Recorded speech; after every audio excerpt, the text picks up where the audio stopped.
하나님께서 오늘 우리에게 주시는 말씀은 요한복음 8장 1절에서 12절까지 말씀입니다.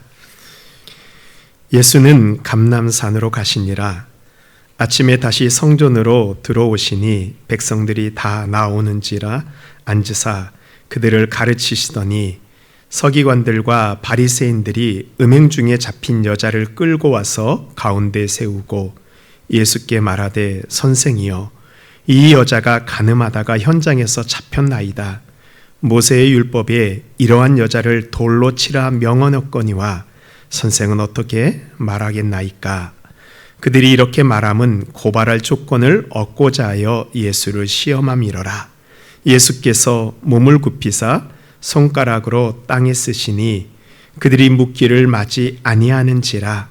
이에 일어나 이르시되 너희 중에 죄 없는 자가 먼저 돌로 치라 하시고 다시 몸을 굽혀 손가락으로 땅에 쓰시니 그들이 이 말씀을 듣고 양심의 가책을 느껴 어른으로 시작하여 젊은이까지 하나씩 나가고 오직 예수와 그 가운데 섰는 여자만 남았더라.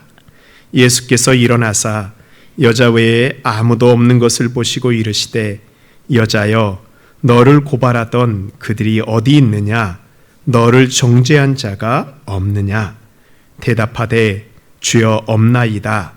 예수께서 이르시되 나도 너를 정죄하지 아니하노니 가서 다시는 죄를 범하지 말라 하시니라. 예수께서 또 말씀하여 이르시되 나는 세상의 빛이니 나를 따르는 자는 어둠에 다니지 아니하고 생명의 빛을 얻으리라. 아멘. 이것은 하나님의 말씀입니다. 어제부터 설 명절이 시작되었습니다. 길게는 9일 동안의 긴 연휴입니다. 오고 가는 여정 가운데 주님께서 우리 모든 성도님들 또한 가족들, 자녀들의 모든 발걸음을 지켜주실 것을 믿습니다. 우리가 이제 명절이 되면요, 많은 가족들이 모였을 때 즐거운 일도 많이 있지만 때로는 다투거나 감정이 상하는 일이 생기게도 마련입니다. 오늘 우리가 함께 읽은 성경에서 이 배경이 이스라엘 가운데 가장 큰 명절인 초막절에 수많은 사람들이 예루살렘에 모였을 때 일어난 일입니다. 이렇게 즐겁기 위해서 많은 사람이 모였을 때 원하지 않는 일이 일어나면 어떻게 해야 될까요? 오늘 말씀을 통해서 하나님의 음성을 듣는 우리 모든 성도님들 되시기를 바랍니다. 먼저 첫 번째로 예수님은 우리에게 생수를 부어주십니다. 오늘 말씀은 우리가 이제 복음서라고 할 때는 마태, 마가, 누가, 요한복음 이렇게 얘기하잖아요. 이 마태, 마가, 누가에는 나오지 않고 요한복음에만 나오는 말씀입니다. 이 마태, 마가, 누가라는 공관복음, 같은 관점을 가지고 쓴 이 복음서는 예수님의 행적을 기록할 때 시간적인 배열이나 공간적인 배열 또는 예수님의 기적을 가지고 이렇게 복음서를 기록을 하였습니다. 근데 요한복음은요 좀 독특합니다. 그래서 공관복음은 70% 내용 정도가 겹칩니다. 근데 요한복음은 다른 복음서와 겹치는 부분이 30%밖에 없고 나머지 70%는 다른 이야기, 공관복음에는 없는 말씀이 기록되어 있습니다. 요한복음은요 독특하게도 유대의 절기를 중심으로 예수님의 사역을 기록하였습니다. 그래서 이 요한복음에서 예수님의 구원 사역을 이해하는 데에는 중요한 열쇠가 바로 절기입니다. 따라서 절기를 통해서 우린 예수님이 어떤 분인지 또한 알 수 있습니다. 오늘 말씀의 배경은 초막절이 말씀의 배경입니다. 신명기에서는 초막절이라고 하고요, 출애굽기에서는 수장절이라고도 합니다. 우리 레위기 23장 34절에 보면 이스라엘 자손에게 말하여 이르라. 7째 달 15셋 날은 초막절이니 여호와를 위하여 이레 동안 지킬 것이라. 이 초막절은 여기서 얘기하는 이 7월은 음력 7월이거든요. 7월 15일부터 일주일 동안 1회 동안 지키는 절기입니다. 양력으로 한다면 한 9월 말에서 10월 말 정도의 그런 시간입니다. 이 초막절은 이스라엘 백성들이 광야에서 초막을 치고 지낼 때 하나님께서 지켜주신 것을 기억하고 또한 한 해 농사지은 곡식을 추수하면서 한 해의 은혜에 감사하는 절기입니다. 그래서 우리가 가을이 되면 추수감사절 지키잖아요. 이것이 초막절, 수장절에서 그 의미를 가져왔습니다. 이제 이 초막절을 구체적으로 어떻게 지키는 데에 대해서는 이 유대인들이 율법을 구체적으로 해석해서 기록한 이 미슈나라는 그 율법 해설서가 있습니다. 거기에 보면 초막절에 행해야 되는 의식을 몇 가지 이야기하고 있습니다. 먼저는 이 초막절 일주일 동안 매일매일 하나님 앞에 물을 올려드리는 그런 관제의식, 물을 이렇게 부어드리는 관제의식을 행합니다. 제사장은 예루살렘 성에 있는 실로암 연못에 가서 물을 길어서 이 성전 안에 있는 번제단을 한 바퀴 돌고 제단에 그 물을 부어드리면서 이사야서의 말씀을 낭송합니다. 이사야 12장 2절 말씀입니다. 보라, 하나님은 나의 구원이시라. 내가 신뢰하고 두려움이 없으리니 주 여호와는 나의 힘이시며 나의 노래시며 나의 구원이심이라. 그러므로 너희가 기쁨으로 구원의 우물물에서 물을 기르리로다. 하나님은 나의 구원임을 찬양하며 그 물을 부어드렸습니다. 또 어떤 의식을 했냐면 이 번제단의 남서쪽에다가요, 이 버드나무를 이렇게 세우고 기도문을 낭송합니다. 이 버드나무는 예루살렘 남서쪽에 있는 이 모짜라는 마을의 시내가에서 꺾어온 것을 사용합니다. 그래서 매일 모짜 마을에서 꺾어온 새로운 버드나무를 세워놓게 됩니다. 왜 그러냐 하면 버드나무는 물이 없으면 금방 말라 비틀어지게 됩니다. 그래서 매일매일 새로운 버드나무를 세웁니다. 그리고 그 버드나무를 향해서 시편 118편을 소리 높여 찬양합니다. 우리 118편 25절 우리 함께 읽겠습니다. 여호와여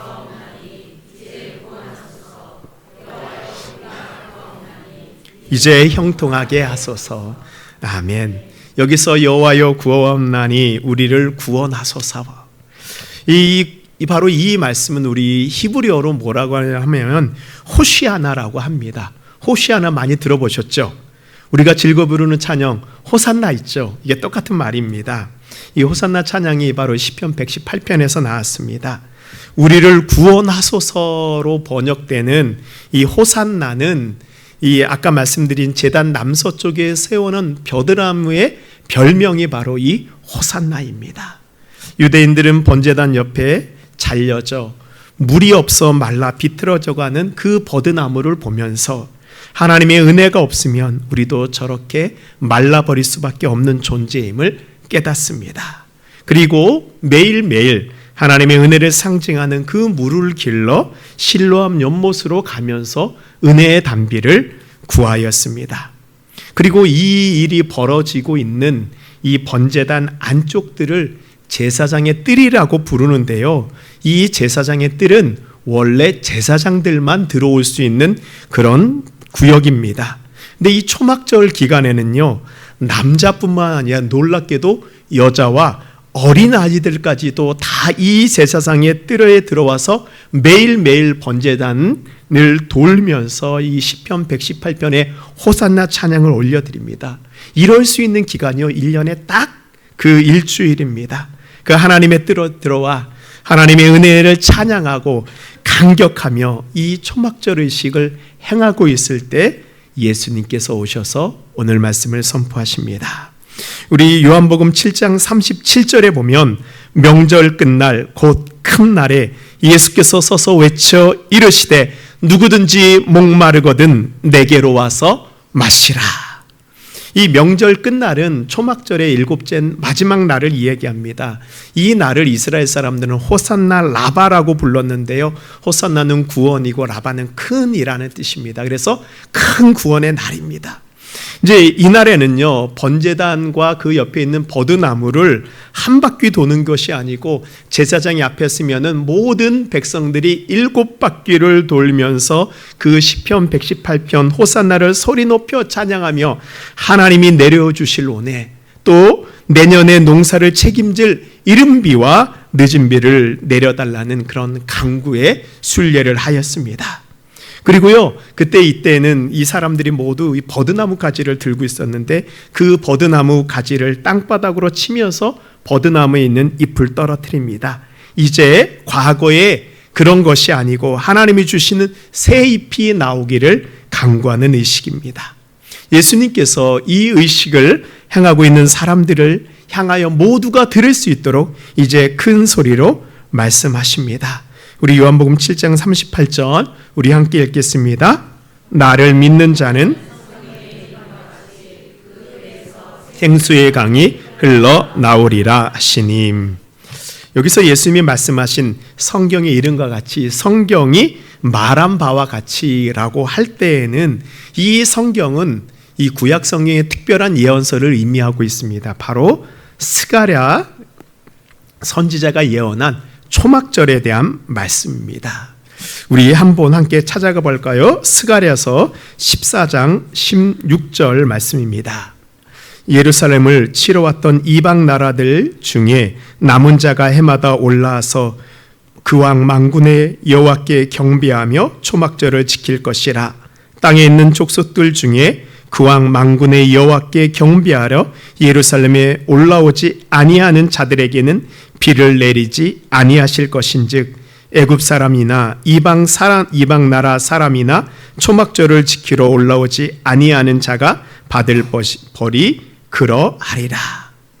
이 초막절은 6월절부터 이스라엘 백성들은 이제 농사가 시작되거든요. 이 6월절부터 시작한 이 농사가 초막절이 되면서 이제 하나의 농사가 완성되는 시기입니다.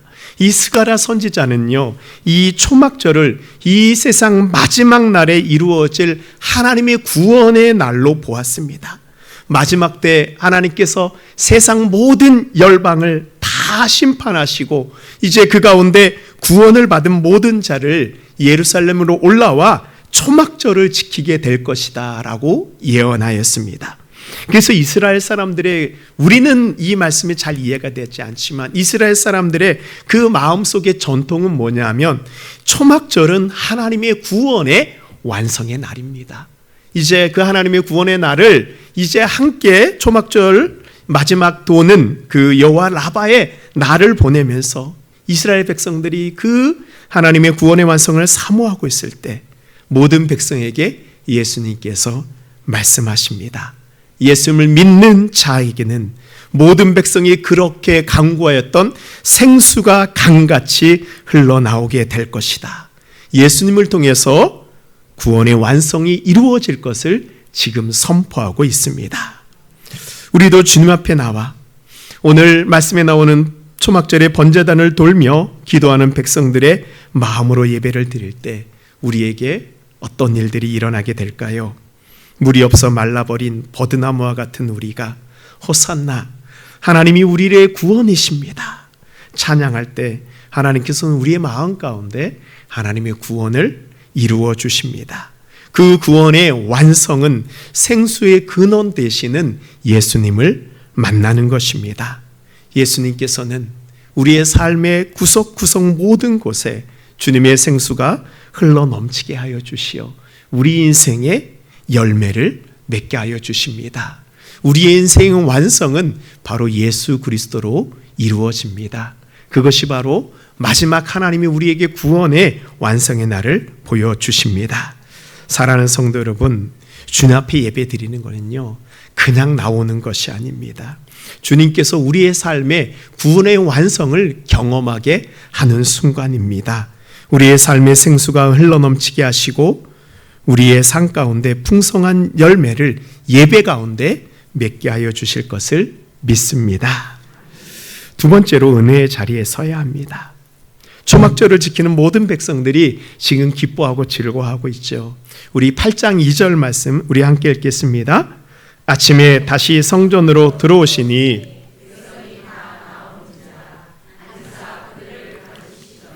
아멘. 오늘 말씀에 나오는 아침에라는 이 시간은 언제냐면 초막절이 다 끝난 다음 날을 얘기합니다. 그러니까 초막절 이래에 그 큰 축제 날이 끝나는 날입니다.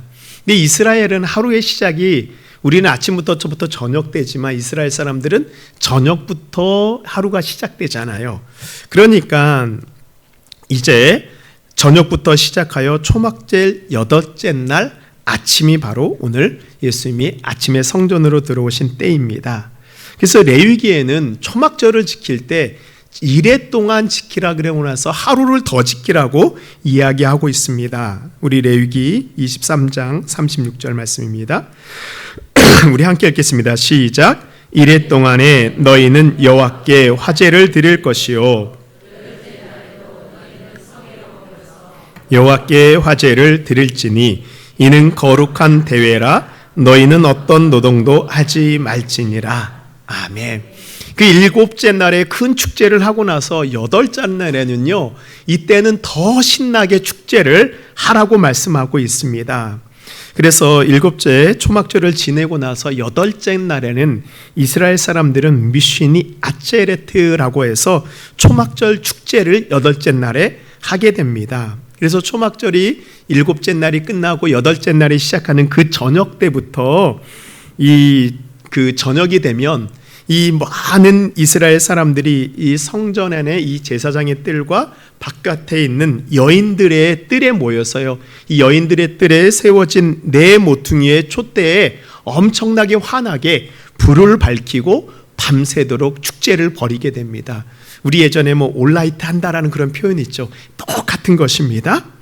이날에는 모든 사람들이 받은 은혜를, 초막절 동안에 받은 은혜를 마음껏 즐기고 축제를 벌이는 날입니다. 근데 그 축제가 언제까지 이어지냐면 새벽닭이 울 때까지, 해가 뜰 때까지 축제를 하는 것입니다. 그래서 새벽닭이 울면요, 이 성전의 가장 아름다운 미문에 이 선 제사장이 나팔을 크게 3번 불면서 계단을 내려옵니다. 그럼 계단을 내려올 때마다요, 다 같이 이스라엘 백성들이 춤을 추면서 하나님을 찬양합니다. 그리고 성전의 동쪽 문을 향하여 큰 소리로 외칩니다. 이 성전에 계신 아버지여, 저 이방인들은 성소를 등지고 얼굴을 동쪽으로 향하고 태양을 숭배합니다. 그러나 우리의 눈은 여호와를 향합니다. 이 말씀이 무슨 말씀이냐면, 우리 에스겔서에 보면은 이스라엘 백성들이 이 성전에서 하나님을 섬기지 않고 동쪽 태양을 몰래 섬겼던 그런 일이 있었거든요. 이제 그것을 회개하면서 이제 우리는 그 과거로부터 잔절하고 여호와만 섬기겠다라는 그런 뜻입니다. 그리고 이렇게 외치고 난 다음에 경건한 랍비가 이제 이날의 하이라이트는 죄를 사하여 주시는 하나님을 찬양합니다. 그런데 이 찬양은 우리를 치면 이렇게 노래와 같은 거예요. 랍비가 먼저 찬양하면 백성들이 또 그것에 맞춰 찬양을 합니다. 우리가 교동문하고는 좀 비슷한데요. 한번 제가 랍비 역할을 하고 우리 성도님들이 이 백성의 역할을 함께 해보면 좋겠습니다. 오 기쁨을 주신 하나님, 우리의 젊은이 헌신된 자들, 지혜자로운 자들이여, 우리 노인에게 수치를 돌리지 마소서.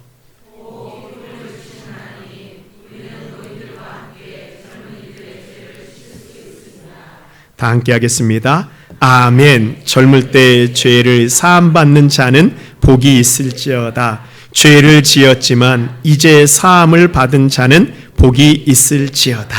아멘. 이렇게 죄를 사하여 주시는 하나님 앞에 다 찬양을 올려드리고 나면 이제 해가 다 뜨는 거예요.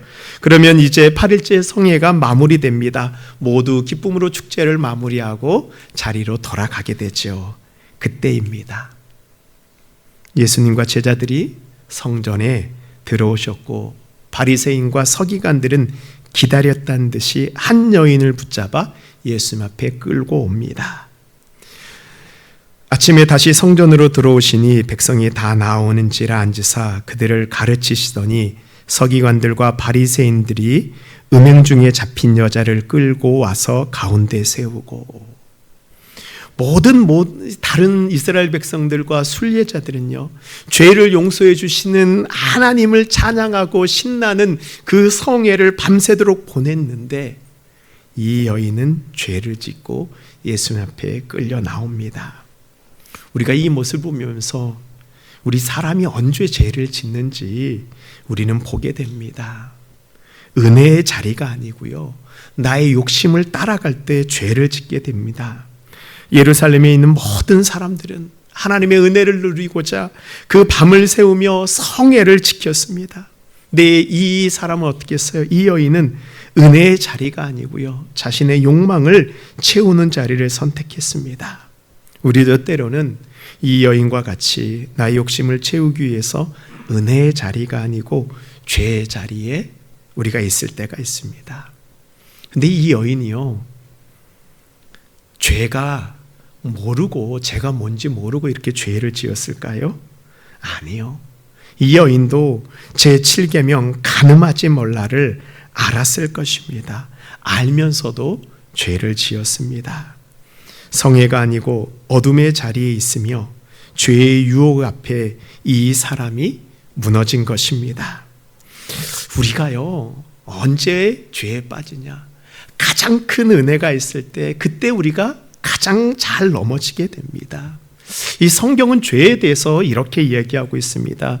사도 바울은 고린도전서 6장 18절에 음행을 피하라. 사람이 범하는 죄마다 몸 밖에 있거니와 음행하는 자는 자기 몸에 죄를 범하느니라. 거룩이 무엇인가요? 거룩은요, 죄를 피하는 것입니다. 죄와 맞서는 것이 아니에요. 내가 지금 가야 될 것과 가지 말아야 할 곳을 구분하는 것입니다. 죄가 관영한 곳에 가서 나는 죄를 짓지 않을 거야 말하는 사람처럼 어리석은 사람은 없습니다. 우리는 죄의 자리가 아니고 은혜의 자리를 사모해야 됩니다. 그 은혜의 자리는 어디인가요? 바로 말씀과 기도와 찬양이 있는 자리입니다. 내가 은혜의 자리에 있을 때 죄가 우리를 틈타지 못하고 우리를 넘어뜨리지 못합니다. 특별히 이제 설 명절 가족이 함께 모인 자리가요, 은혜의 자리가 되도록 여러분 기도하셔야 됩니다. 죄의 어둠이 우리 가족을 해하지 못하도록 우리가 영적으로 무장하고요, 우리가 어디에 있든지 하나님께 예배해야 됩니다. 온 가족이 함께 모여서 가정 예배 드리는 전통을 만드는 것은 우리에게 꼭 필요합니다. 예배 드릴 때 그것이 은혜의 자리로 변하게 되거든요. 부족하지만 저희 집안에 대해서 좀 말씀을 드리면, 저희 부모님께서는 늦게까지 예수를 믿지 않으셨습니다. 그래서 이제 저희 자녀들이 좀 장성해서 이제 가정 예배를 드리자고 하니 부모님이 당연히 반대를 하시죠. 저희 아버지께서는 계속 장남이셨기 때문에 이 집안에 내려오는 제사를 또 포기할 수가 없었습니다. 또 어머니께서는 제사를 드리는 것을 안 드리게 되면 혹시라도 집안에 우환이라 그러죠, 나쁜 일이 생길까 봐 두려워하셨습니다. 그래도 자녀들이 계속 설득을 하니까 그래 뭐 너희들 원하는 대로 해라 하면서 너희들은 예배 드리고 우리는 우리 방식대로 뭘 하겠다라고 말씀하시더라고요. 이제 설날이 되었습니다. 이제 예배를 드리고 있는데요, 저희 아버지께서는 따로 차례상을 차리셨습니다. 한쪽에서 예배를 드리고 있는데 아버지는 절을 하시고 술을 따르고, 참 상상해 보시에요. 이제 그렇게 몇 해가, 한두 해가 지나고 나자 이제 예배 드릴 때 아버지께서 예배에 참여하겠다고 선언하셨습니다. 근데 차례상은, 제사상은 여전히 이렇게 차려 놓았습니다. 그래서 함께 예배를 드리는데 저희가 찬양을 하고 기도를 하면 아버지가 예배 순서에 맞춰서 자꾸 차례상에 가서 뭘 하시는 거예요. 자세히 보니까 예배 순서에 맞춰서 본인 나름대로 이렇게 우리가 산을 올리고 수저를 건다라고 표현하잖아요. 이제 그거를 하고 이게 하나하나 또 이게 제사를 지내고 계는 겁니다. 이제 그렇게 또 몇 해를 했습니다. 이제 어느 날은 차례상만 차려놓고 저희와 함께 예배를 드리고, 이제 그 다음부터는 어떻게 보면 차례상도 차리지 않고 온 가족이 함께 예배를 드리게 되었습니다. 그렇게 되기까지 한 10년이 더 걸린 것 같습니다. 지금은 예배 시간에 이렇게 부모님 덕담 듣는 시간도 넣어드리고 하니까 너무 지금 좋아하시고 분위기가 많이 좋아졌습니다. 감사한 것은 온 가족이 함께 가정 예배를 드리니까요, 명절마다 너무 집안에 좋은 분위기가 만들어지는 거예요. 이 사탄이 틈탈 수 없습니다.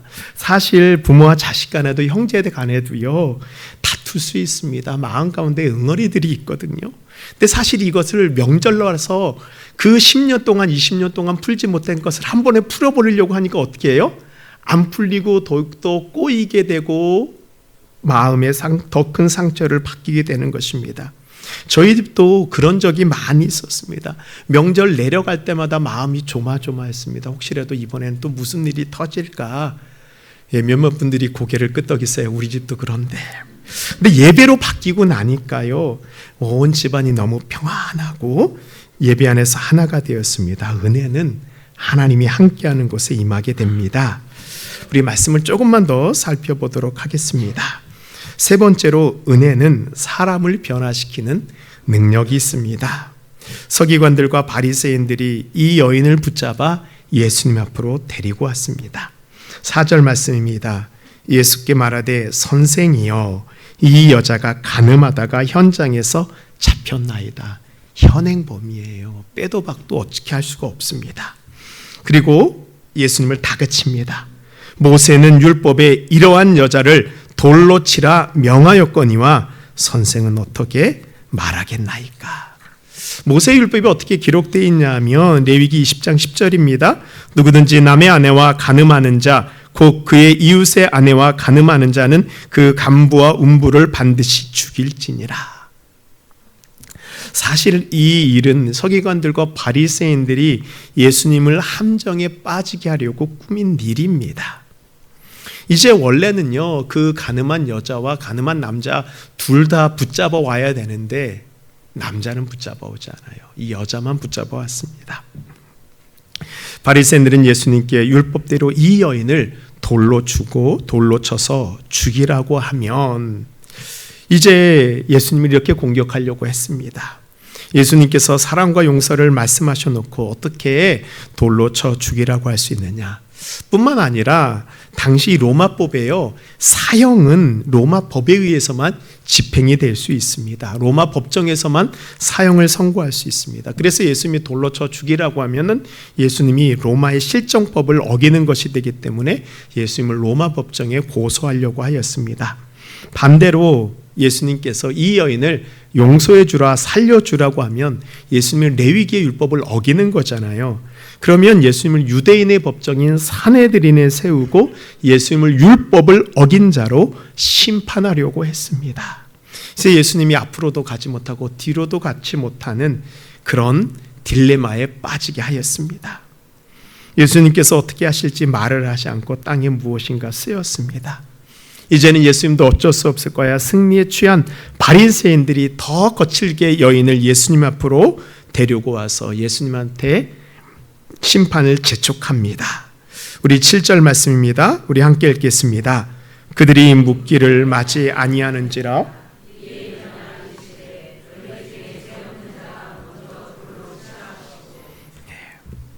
죄를 지은 자에게 돌을 던지기 위해서는 먼저 증인이 돌을 던지고 난 다음에 다른 사람이 돌을 던지게 되는 게 이 유대의 율법입니다. 즉, 첫 번째 돌을 던진 사람이 증인이 되어서 이 죄인의 죽음에 대해서 책임을 져야 됩니다. 혹시라도 죄를 짓지 않은 것이 드러나게 되면 증인이 죄를 지어서 증인의 자격을 잃어버리게 되고요. 그 증인이 모든 책임을 지고 돌에 맞아 죽게 됩니다. 예수님께서는 누가 먼저 증인이 될 것인가, 이 여인에 대해 돌을 던질 증인이 될 만큼 죄가 없는 사람이 누구인지 물으신 것입니다. 그러자 무슨 일이 일어나죠? 우리 9절 말씀입니다. 그들이 이 말씀을 듣고 양심의 가책을 느껴 어른으로 시작하여 젊은이까지 하나씩 나가고 오직 예수와 그 가운데 섰는 여자만 남았더라. 어쩌면 이 일이요, 아마 다른 날에 일어났으면은 아마 이 여인은 돌에 맞아 죽었을지도 모릅니다. 근데 지금 이 성전에 모여 있는 사람들은 어떤 사람들이에요? 불과 몇 시간 전까지 자신들의 죄를 사하여 주신 하나님의 은혜의 찬양을 올려드린 사람들입니다. 나도 죄인이었지만 하나님의 은혜의 생수로 인해서 이제 죄에서 사함을 받아 하나님의 백성이 된 것을 감사하며 여겼던 사람들이에요. 그런데 그렇게 불과 몇 시간 전에 내 죄가 용서받았는데 지금 저 여인의 모습을 보니 죄가 용서받기 전에 나의 모습과 별반 다른 것이 없는 것입니다. 말씀해 보니까 어른들이 먼저 나갔다라고 하는데요. 아마 어른들은 그 살아온 삶만큼 지은 죄가 많이 있는 것 같습니다. 하나씩 아무도 돌을 던지지 못하고 모두가 그 자리를 떠났습니다. 이제 여인은 죽음에서 생명을 옮겨졌습니다. 우리가 이 모습을 보면서 예수님이 이 땅에 오신 이유를 우리는 깨닫게 됩니다. 요한복음 12장 47절에 보시면 사람이 내 말을 듣고 지키지 아니할지라도 내가 그를 심판하지 아니하노라.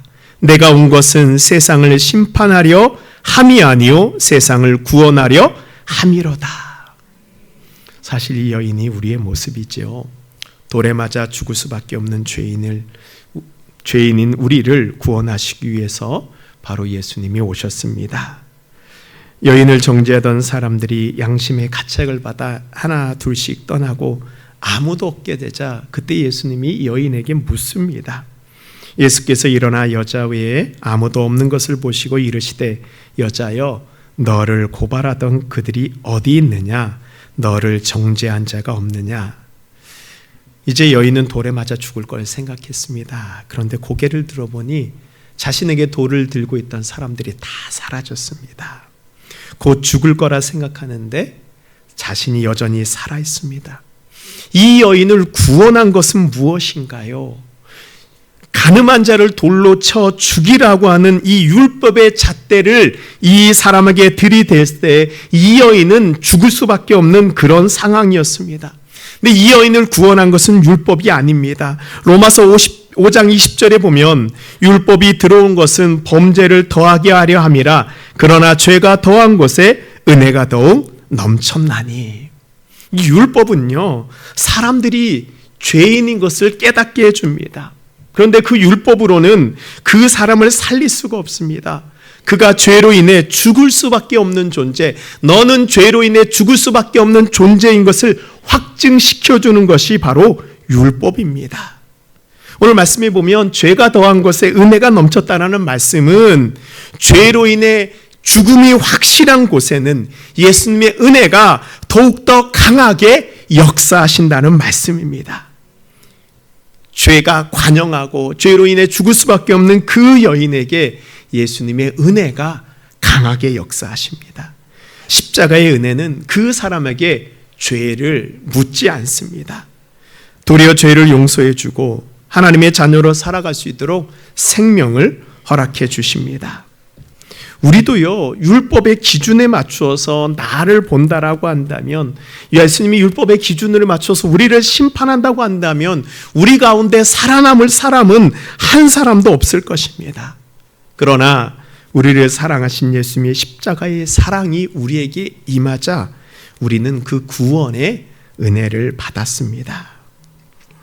오늘 말씀을 보면서 우리도요 우리 다른 사람들을 대할 때 이 두 가지 기준을 가지고 대합니다. 먼저는 율법의 기준을 가지고 대하죠. 율법의 기준을 가지고 그 사람에게 잣대를 대게 되면 살아남을 사람이 없습니다. 여러분들이 만약 율법의 기준으로 자녀들을 대하고 가족들을 대해 보십시오.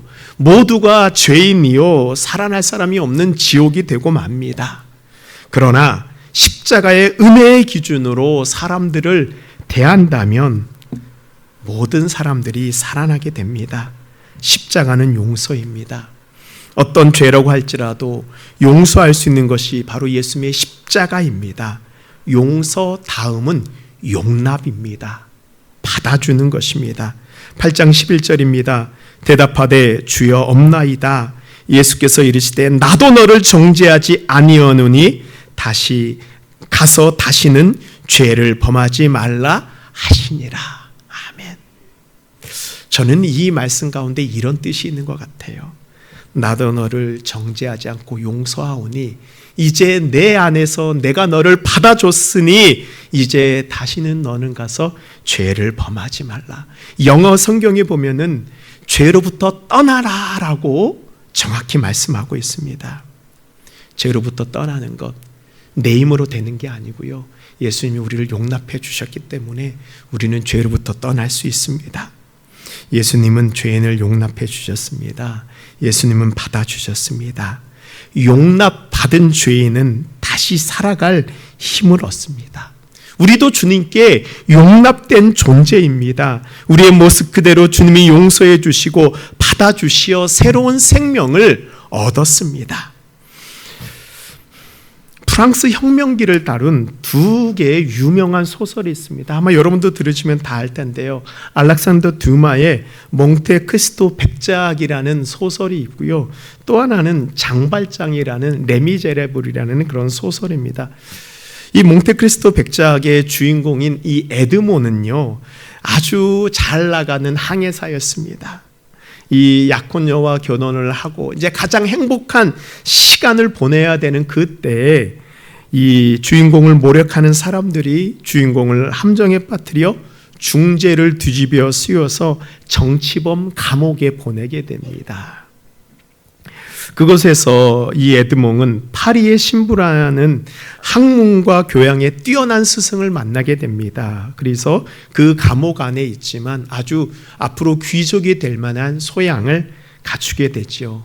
그리고 스승 파리에가 죽었을 때 그 정치범 수용소는 죽어서만 나올 수 있거든요. 그래서 이 파리의 신부 대신에 그 사람이 죽은 척하고 들어가서 그 섬에서부터 이제 탈출하여 스승에게 들은 대로 보물을 찾아 몽테크리스토 백작이 되어서 이제 프랑스 파리로 돌아와서요, 자신에게 모략했던 그 사람들을 모두 한 명 한 명 죽이며 복수를 갚는, 통쾌하게 이렇게 복수하며 통쾌하게 끝이 납니다. 이 장발장은 우리가 잘 아는 것 같이 빅토르 루이고의 소설로 주인공 장발장이 가난한 가족들을 먹이기 위해서 빵 하나를 훔친 죄로 19년 동안 감옥에 살게 됩니다. 이제 19년이 지나서 장발장이 가석방을 받아 나오게 되잖아요. 그래서 감옥에 나오자마자 자신에게 잠자리와 먹을 거를 제공해 주었던 그 미리엘 신부의 그 성당에 있는 은촛대와 은그릇을 훔치고 달아나게 됩니다. 그리고 자신의 과거의 흔적을 숨기고 이름도 바꾸고 어느 도시의 시장으로 새로운 삶을 살게 됩니다. 이 장발장은요, 자신이 사랑하는 수영딸 코제트가 행복하게 살 수 있도록 자신의 모든 것을 다 헌신합니다. 이런 장발장을 추격하는 한 형사가 있는데 자베르라고 하잖아요. 자베르는요, 죄를 지은 사람은 절대로 변하지 않는다는 그런 신념을 가지고 있었습니다. 그래서 장발장은 다시 죄를 지을 거야, 그를 잡아서 감옥에 가두려고 평생 장발장을 따라다닙니다. 하지만 자신이 위험에 처했을 때 장발장이 자베르의 생명을 구해줍니다. 근데 그거를 받아들이지 못해요. 장발장의 그 사랑을 용납하지 못하고 그만 스스로 목숨을 끊게 됩니다. 장발장은 프랑스 대혁명 때 이 코제트와 그의 형제, 그의 약혼자 마리우스를 구해주고 이제 장발장은 죽게 됩니다. 이 두 소설은요, 다른 것 같지만 스토리가 비슷합니다. 프랑스 대혁명 시기에 모두 두 명 다 억울하게 감옥에 가고 두 사람 다 신부의 도움을 받아서 새로운 인생을 시작하게 됩니다. 근데 이 몽테크리스토 백작은 그의 인생은 원수 갚는 것으로 끝이 나고 장발장은 다른 사람을 위해서 목숨을 바치는 것으로 끝이 납니다. 여기에 이 두 소설에 다른 점이 있습니다. 몽테크리스토 백작은 원수를 갚기 위해서 무언가 통쾌하기는 해요. 그런데 세상 사람들이 살아가는 것과 다른 것이 없는 그런 느낌을 받습니다. 신나기는 하고 통쾌하기는 한데 거기까지입니다. 읽고 나면 마음에 감동이 없어요.